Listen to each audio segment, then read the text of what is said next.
हाय, आपके साथ मैं हूँ Surabhi Sharma. India TV YouTube channel subscribe करिए, बेल आइकन दबाएं। वैक्सीन की कमी से निपटने के लिए दिल्ली, राजस्थान और दक्षिण के राज्य ग्लोबल टेंडर जारी करेंगे। इससे पहले यूपी, महाराष्ट्र और ओडिशा ने भी विदेश से वैक्सीन खरीदने का ऐलान कर रखा है। आखिर क्या वजह है कि अब राज्यों की सरकारें सीधे विदेश से वैक्सीन खरीद रही हैं? कई राज्यों ने यह मांग भी की है कि स्वदेशी टीके कोवैक्सीन का फॉर्मूला दूसरी कंपनियों को भी दे दिया जाए ताकि वो भी प्रोडक्शन कर सकें। आखिर वैक्सीन की कमी और कोवैक्सीन के फॉर्मूले के विवाद की रियलिटी क्या है? वेबसाइट पर स्लॉट उपलब्ध नहीं,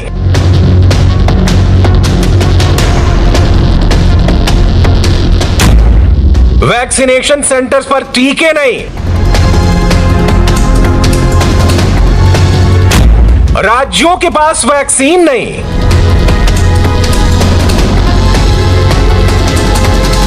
हमारा लक्ष्य है कि आने वाले 3 महीने में सभी दिल्ली वालों को वैक्सीनेशन लगा दिया जाए।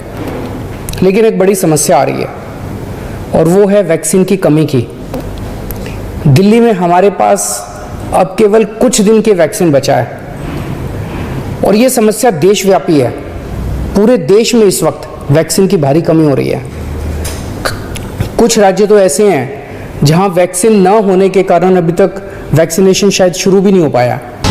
कोरोना वायरस की सेकेंड वेव के बीच भारत के सामने एक और संकट बढ़ता जा रहा है और वो है कोरोना के टीकों की किल्लत का। कई राज्यों ने अपने टीकाकरण अभियान स्थगित कर दिए। कुछ ने 18 से 45 साल वालों का टीकाकरण अभी शुरू नहीं किया। वहीं कुछ राज्य अपने वैक्सीनेशन सेंटर बंद कर रहे हैं। 18 to 44 का जो एज ग्रुप है, जिसमें 1 मई से महाराष्ट्र सरकार ने जो टीकाकरण शुरुआत किया था, उसको करीबन हम 5 लाख लोगों के ऊपर, 5-6 लाख लोगों के ऊपर टीकाकरण हुआ भी है। लेकिन उसको हमारे को आज एबियंस का मतलब है तुरंत स्थगित करना पड़ रहा है। आज कोवैक्सीन की सप्लाई तो उन्होंने मना कर ही दिया।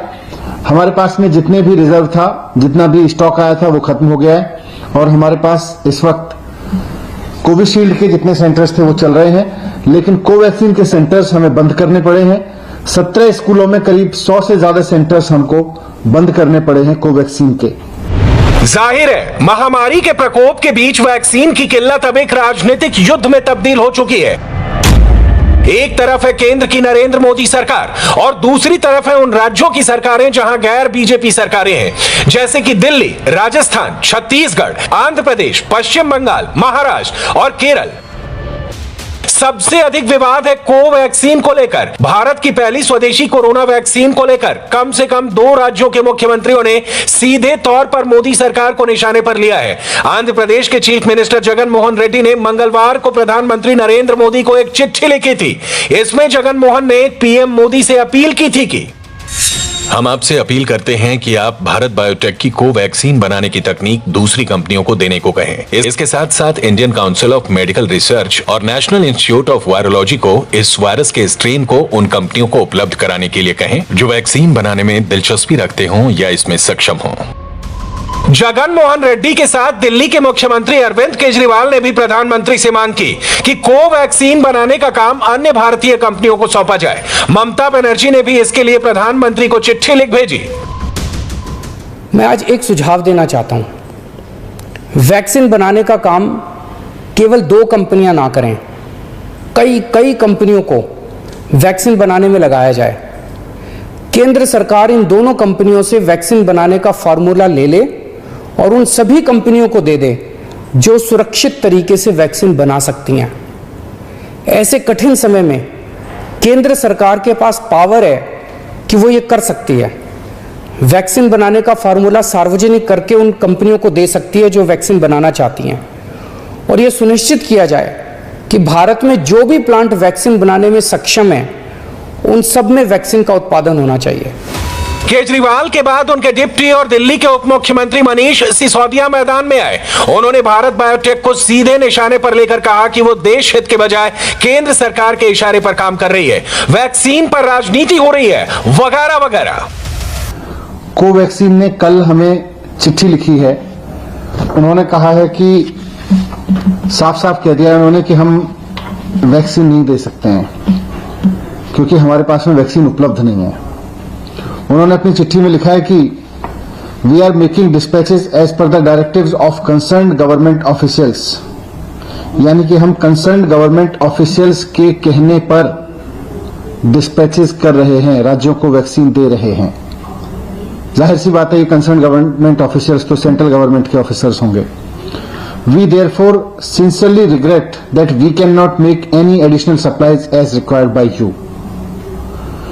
तो वो कह रहे हैं कि हम आपको अब उससे ज्यादा वैक्सीन दे ही नहीं सकते जितनी हमें कंसर्न गवर्नमेंट ऑफिसर्स मतलब केंद्र सरकार कह रही है। कोवैक्सीन को लेकर विपक्षी दलों के निशाने पर आई सरकार के बचाव में बीजेपी के प्रवक्ता संबित पात्रा मैदान में उतरे। उन्होंने राजनीति ना करने की अपील करते हुए कोवैक्सीन का फॉर्मूला ना शेयर करने की तकनीकी और वैज्ञानिक वजहें बताने की कोशिश की। वैक्सीन के लिए कोई ट्रिप्स की आवश्यकता नहीं है, ये तो भारत बायोटेक जो है वो बनाती है, मतलब इंडिया की कंपनी है, लाइसेंस तो हमारे पास है। और सबसे बड़ी बात है आईसीएमआर ने भारत बायोटेक के साथ मिलकर ये वैक्सीन बनाई है। तो क्या आईसीएमआर ये लाइसेंस दे सकती है? क्या हम इस फॉर्मूला को डिक्लेयर कर सकते हैं? बिल्कुल कर सकते हैं। तो अड़चन कहां है? अड़चन यहां है कि देखिए ये जो कोवैक्सीन है ये एक लिविंग वायरस को मार करके उसके बाद में साधारण शब्दों में ताकि आम जनता समझ सके, एक लिविंग वायरस को मार करके होल वायरस वैक्सीन प्रिपेयर होता है। उसके लिए सबसे बड़ी चीज जो चाहिए वो होता है बायो सेफ्टी लेवल, अर्थात ये वायरस कहीं बाहर ना निकल जाए, ये वायरस कहीं एक आतंक न फैला दे, ये वायरस कहीं एक बड़े बीमारी का कारण न बन जाए। इसलिए उस वायरस को कंटेन करना पड़ता है और उसको जिसमें कंटेन करना पड़ता है वो बायो सेफ्टी लेवल कहलाता है और उसके सबसे लेवल हाई 3rd लेवल की सेफ्टी की आवश्यकता होती है। संबित पात्रा से पहले खुद बायोटेक की सह संस्थापक और ज्वाइंट मैनेजिंग डायरेक्टर सुचित्रा येल्ला ने ट्वीट करके कोवैक्सीन की सप्लाई में कमी के इल्जाम पर अफसोस जताते हुए अपनी सफाई दी। सुचित्रा येल्ला ने लिखा कि 10 मई 2021 को 18 राज्यों को कोवैक्सीन की छोटी छोटी खेप भेजी गई। ये सुनकर बहुत तकलीफ हुआ कि कुछ राज्य हमारे नियत को लेकर शिकायतें कर रहे हैं। हमारे 50 कर्मचारी कोरोना पॉजिटिव हैं। फिर भी हम इस महामारी और लॉकडाउन के दौरान 7 दिन 24 घंटे लगातार आपके लिए काम कर रहे हैं। सुचित्रा येल्ला ने अपने ट्वीट में यह जानकारी भी दी कि उनकी कंपनी ने किन 18 राज्यों को कोवैक्सीन की ताजा खेप भेजी है। इन राज्यों के नाम हैं आंध्र प्रदेश, असम, बिहार, छत्तीसगढ़, दिल्ली, गुजरात, हरियाणा, जम्मू कश्मीर, झारखंड, कर्नाटक, मध्य प्रदेश, महाराष्ट्र, ओडिशा, तमिलनाडु, त्रिपुरा, तेलंगाना, उत्तर प्रदेश, पश्चिम बंगाल। हालांकि भारत बायोटेक की ज्वाइंट एमडी सुचित्रा ने यह साफ नहीं किया कि इन राज्यों को वैक्सीन की कितनी डोज भेजी गई है। इससे पहले सुचित्रा येल्ला ने 8 मई को अपने ट्वीट में उन 14 राज्यों के नाम बताए थे जिन्हें भारत सरकार के निर्देश पर कोवैक्सीन सीधे भेजनी शुरू की गई। देश में वैक्सीन की किल्लत के बीच कोवैक्सीन को लेकर हो रहा यह विवाद निश्चित रूप से कोरोना के खिलाफ लड़ाई को कमजोर करने वाला है, लेकिन देश के लोगों को यह जानने का भी अधिकार है कि आखिर कोवैक्सीन को लेकर यह विवाद क्यों हो रहा है और अगर भारत बायोटेक कोवैक्सीन का अधिक उत्पादन नहीं कर पा रही तो दूसरी दवा कंपनियां कोवैक्सीन क्यों नहीं बना सकती। पहले तो आपको कोवैक्सीन की बुनियादी बातें समझनी होंगी, तब इसके विवाद को समझना आसान होगा। कोवैक्सीन भारत की पहली स्वदेशी कोरोना वैक्सीन है जिसे सरकार ने मंजूरी दी है। यह वैक्सीन भारत बायोटेक और सरकार के संस्थान Indian council of medical research ने मिलकर विकसित की है। कोवैक्सीन दुनिया की उन गिनी चुनी कोरोना वैक्सीन में से एक है जो इनएक्टिवेटेड कोरोना वायरस से बनी है, यानी यह वैक्सीन कोरोना वायरस को कमजोर या इनएक्टिवेट करके उनसे तैयार की गई है। यह इनएक्टिवेटेड वायरस भारत बायोटेक को पुणे के नेशनल इंस्टीट्यूट ऑफ वायरोलॉजी नाम के एक और सरकारी संस्थान ने उपलब्ध कराए हैं। कोवैक्सीन को बनाने का एक्सक्लूसिव लाइसेंस भारत बायोटेक के पास है। विपक्षी दलों का कहना है कि चूंकि कोवैक्सीन को एक सार्वजनिक संस्था आईसीएमआर के साथ मिलकर विकसित किया गया है तो इसका फॉर्मूला अन्य भारतीय कंपनियों से शेयर किया जाए जिससे कोवैक्सीन का उत्पादन बढ़ाया जा सके, लेकिन इसमें कुछ तकनीकी दिक्कतें हैं। कोई भी वैक्सीन डेवलप करने वाली कंपनी या संस्था को उसका पेटेंट मिल जाता है। पेटेंट के तहत वैक्सीन बनाने का एक्सक्लूसिव अधिकार उसी के पास होता है। वैक्सीन डेवलप करने वाली संस्था या कंपनी किसी दूसरी कंपनी को टीके बनाने का लाइसेंस दे सकती है। भारत में सीरम इंस्टीट्यूट कोविशील्ड वैक्सीन को इसी तरह ब्रिटेन की दवा कंपनी एस्ट्राजेनेका से मिले लाइसेंस के तहत बना रही है। इसी तरह रूस की स्पुतनिक वी वैक्सीन भी 3 भारतीय कंपनियां लाइसेंस समझौते के तहत बना रही हैं। अमेरिका की फाइजर और जॉनसन एंड जॉनसन कंपनियों की वैक्सीन भी भारतीय कंपनियां लाइसेंस पर बना रही हैं। क्योंकि कोवैक्सीन को विकसित करने में एक सरकारी संस्था का भी योगदान रहा है, इसलिए इसका फॉर्मूला दूसरी भारतीय कंपनियों से शेयर करने की मांग की जा रही है। लेकिन सरकार का कहना है कि ऐसा करना मुमकिन नहीं। पेनेशिया एक कंपनी है, उसके पास भी ये बायोटेक जो सेफ्टी का विषय है, जो बायो सेफ्टी लेवल 3 है, वो उसके पास है। भारत सरकार ने इन दोनों कंपनियों को बैठा करके, किनको, भारत बायोटेक को और पेनेशिया को बैठा करके बात की है कि आप दोनों किसी भी कीमत पे मिल करके आप प्रोडक्शन बढ़ाओ। दोनों में बातचीत चल रही है, यथाशीघ्र इस पे हम आगे बढ़ेंगे। उसके साथ साथ और एक बड़ा विषय हुआ है, यह हुआ है कि 3-4 जो PSUs हैं, उन PSUs को भी भारत सरकार और ICMR ने खास करके उनको कहा है कि आप कोवैक्सीन का जो है निर्माण बढ़ाइए, प्रोडक्शन बढ़ाइए। भारत में कोरोना का टीकाकरण अभियान इस साल 16 जनवरी को बड़े जोर शोर से लॉन्च किया गया था। इसे दुनिया का सबसे बड़ा टीकाकरण अभियान कहा गया। भारत ने पहले जुलाई अगस्त तक प्राथमिकता देने वाले 30 करोड़ लोगों को कोरोना वैक्सीन देने का लक्ष्य रखा था। इसके लिए कोविशील्ड के साथ कोवैक्सीन को भी मंजूरी दी गई थी, जबकि उस समय कोवैक्सीन के फेज 3 के ट्रायल चल रहे थे। कोवैक्सीन को लेकर विवाद उसी समय से शुरू हो गया था। सवाल उठे कि फेज 3 के ट्रायल पूरे हुए बिना कोवैक्सीन को कैसे मंजूरी दे दी गई। पहले फेज में 30 करोड़ लोगों को टीका लगाने के लिए 60 करोड़ खुराक की जरूरत थी, मगर भारत ने अपने यहां टीका लगाना शुरू करने के साथ ही वैक्सीन मैत्री अभियान के तहत दूसरे देशों को भी कोरोना वैक्सीन देनी शुरू कर दी। वैक्सीन मैत्री अभियान के तहत कोरोना की 6.6 करोड़ वैक्सीन दूसरे देशों को दी गई। इनमें से कुछ हिस्सा सरकार ने नेपाल, भूटान, बांग्लादेश और मालदीव जैसे पड़ोसी देशों को मदद के तौर पर दिया था, तो बाकी की खुराक कंपनियों ने पहले से हुए समझौते के तहत दी थी। मार्च के अंत में कोरोना की सेकेंड वेव को बढ़ता देख सरकार ने 1 अप्रैल से 45 साल की अधिक उम्र के लोगों के लिए भी कोरोना का टीकाकरण अभियान शुरू कर दिया। और जैसे जैसे सेकेंड वेव भयंकर होती गई, तो दबाव में आकर सरकार ने 1 मई से 18 से 44 साल के लोगों को भी कोरोना वैक्सीन देने को हरी झंडी दे दी। जबकि उस समय तक देश के कई राज्य टीकों की कमी की शिकायत करने लगे थे। केंद्र सरकार का कहना है कि वो राज्यों को 18 करोड़ कोरोना वैक्सीन उपलब्ध करा चुकी है। वहीं अगर हम मई से जुलाई के बीच भारत में टीकों की उपलब्धता की बात करें, तो इस दौरान सेंटर को कोविशील्ड की 12.2 करोड़ और कोवैक्सीन की 6.1 करोड़ डोज मिलेगी। इसके अलावा मई से जुलाई के दौरान राज्यों को सीधे कोविशील्ड की 11 करोड़ और कोवैक्सीन की 9 करोड़ खुराक मिलेगी। मई से जुलाई के दौरान देश को कोविशील्ड की 23.2 करोड़ और कोवैक्सीन की 9 करोड़ डोज मिलेगी। यानी इन 3 महीनों में भारत के पास लगाने के लिए कोरोना के 33.34 करोड़ टीके होंगे। इनसे करीब 16 करोड़ लोगों को कोरोना वैक्सीन की दोनों डोज दी जा सकती है। पर सेकेंड वेव के कहर को देखते हुए राज्यों ने भी वैक्सीनेशन तेज किया है और टीके लगवाने के लिए लोग अब हिचक छोड़कर आ रहे हैं। इससे टीकों की भारी मांग हो गई है। दिल्ली और आंध्र प्रदेश ही नहीं, कई अन्य राज्यों में भी कोवैक्सीन उपलब्ध नहीं है। कोवैक्सीन कम ही आ रही है, लेकिन वो पूरे देश में प्रॉब्लम है। जैसे जैसे हमारे पास वैक्सीन पाए जाते हैं, वैसे वैसे हम देते भी है। अभी भी साइन हॉस्पिटल में जो वैक्सीनेशन सेंटर चालू किए, वो जिनका रजिस्ट्रेशन हुआ है उनको भी दे रहे, और जो इनका सेकेंड डोज है लेकिन रजिस्ट्रेशन नहीं हुआ उनको भी दे रहे हैं। मैं अभी हमारे मुख्यमंत्री पंतप्रधान सम्मानीय नरेंद्र मोदी सर के साथ बात करें, आरोग्य जो उनका मंत्रालय है उधर भी बात कर रहे हैं, तो मुझे लगता है ये 2-3 दिन में वो पूरा प्रॉब्लम सॉल्व होगा। टीके ना होने के चलते कोरोना से सबसे ज्यादा प्रभावित महाराष्ट्र के कई टीकाकरण केंद्रों से लोगों को लौटाया जा रहा है। मेरा बेटा रिलायंस में है, उसने मुझे 3 बार करके दिया।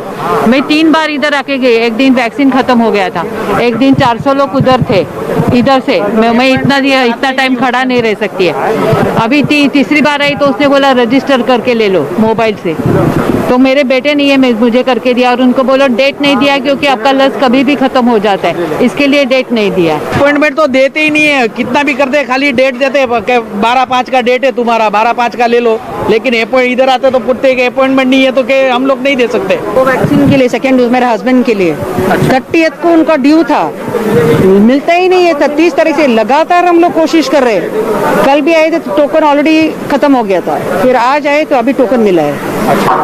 12 दिन लेट। मैं कहाँ पे मैंने फ़ोन किया। लास्ट में मैंने कोविन के इसमें से एक हेल्पलाइन पे फ़ोन किया तो उन लोग बोला यहाँ जाके देखो। मैंने उन लोग बोलते रजिस्टर करो। कहाँ से रजिस्टर करेंगे? वैक्सीन की ये किल्लत देखते हुए कई राज्य ये मांग कर रहे हैं कि मोदी सरकार अन्य देशों से कोरोना की वैक्सीन मंगवाए। यूपी और तेलंगाना जैसे कई राज्य इसके लिए ग्लोबल टेंडर जारी कर चुके हैं, तो ममता बनर्जी, अरविंद केजरीवाल और महाराष्ट्र सरकार ने केंद्र से इसके लिए वैक्सीन खरीदने के प्रोटोकॉल में रियायत देने की मांग की है। प्रॉब्लम है कि वैक्सीन सप्लाई, तो उसमें states and centre have to come together, और ये जो बाहर से वैक्सीन आ रहा है उसके लिए जो कैटेगरीज है, डिफरेंट कंपनीज है, उसका अप्रूवल है। Johnson and Johnson wants to come in, और ये जो टाइप है, जो टाइप जितना जल्दी हो पाए उतना हमको ट्राई करना पड़ेगा। और ये जो इन्वेस्टमेंट है, सीरम इंडिया से बाहर जाके अभी इन्वेस्टमेंट कर रहा है, वैसा सिचुएशन नहीं आना चाहिए। इंडिया में इन्वेस्टमेंट होना चाहिए, उनको भी थोड़ा सा जो भी फ्लेक्सिबिलिटी हो स्टेट्स को वगैरह, वो वहाँ पे देने की जरूरत है। वहीं केंद्र सरकार ने साफ कर दिया है कि जो वैक्सीन वो राज्य सरकारों को सीधे तौर पर उपलब्ध करा रही है, उसका 70% हिस्सा 45+ लोगों के लिए इस्तेमाल किया जाए। सुप्रीम कोर्ट में मोदी सरकार ने जो हलफनामा दिया था, उसके मुताबिक मई महीने में कोरोना के टीके कुल 8.5 करोड़ डोज कंपनियां उपलब्ध कराएंगी। इसमें से 6.5 करोड़ कोविशील्ड होगी तो 2 करोड़ कोवैक्सीन होगी। फॉर्मूले के तहत इनमें से आधी वैक्सीन केंद्र सरकार के खाते में जाएगी, तो 25% वैक्सीन राज्यों को मिलेगी, जो वो 18 से 44 साल वालों के लिए इस्तेमाल कर सकते हैं। बाकी की 25% वैक्सीन प्राइवेट अस्पतालों को मिलेगी।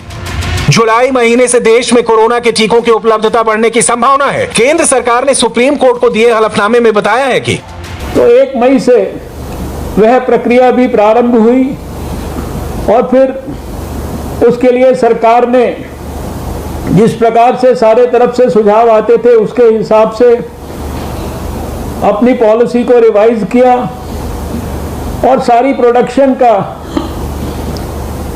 आधा हिस्सा भारत सरकार ने 45 साल से ऊपर के लोगों के लिए खरीदकर और स्टेट्स के लिए उपलब्ध कराना प्रारंभ किया। और इस पूरी प्रक्रिया में पूरे देश में सरकारी व्यवस्थाओं के माध्यम से सारे देश के 45 साल से ऊपर के लोगों को वैक्सीन निःशुल्क उपलब्ध कराई जाती थी। सीरम इंस्टीट्यूट इस समय हर महीने कोविशील्ड वैक्सीन की 6.5 करोड़ खुराक बना रहा है, जो जुलाई के अंत तक बढ़कर 10 करोड़ डोज तक हो जाएंगी। भारत बायोटेक इस समय हर महीने 2 करोड़ कोवैक्सीन बना रहा है। जुलाई तक वो हर महीने 5.5 करोड़ वैक्सीन बनाने लगेगा। रूस के स्पुतनिक वैक्सीन बनाने वाली डॉक्टर रेड्डीज लैब और दूसरी कंपनियां इस समय करीब 3 लाख स्पुतनिक वी वैक्सीन बना रही हैं। जुलाई तक वो 1.2 करोड़ खुराक बनाने लगेंगी। यानी भारत में वैक्सीन बनाने की कुल क्षमता, जो अभी 8.53 करोड़ डोज है, वो जुलाई के अंत तक लगभग दोगुनी यानी 16.7 करोड़ डोज पहुंच जाएंगी। हाय, आई एम सुरभि शर्मा। खबरों से अपडेट रहने के लिए India TV YouTube channel subscribe करिए, साथ में बेल आइकन जरूर दबाएं। जुड़े रहें इंडिया टीवी के साथ।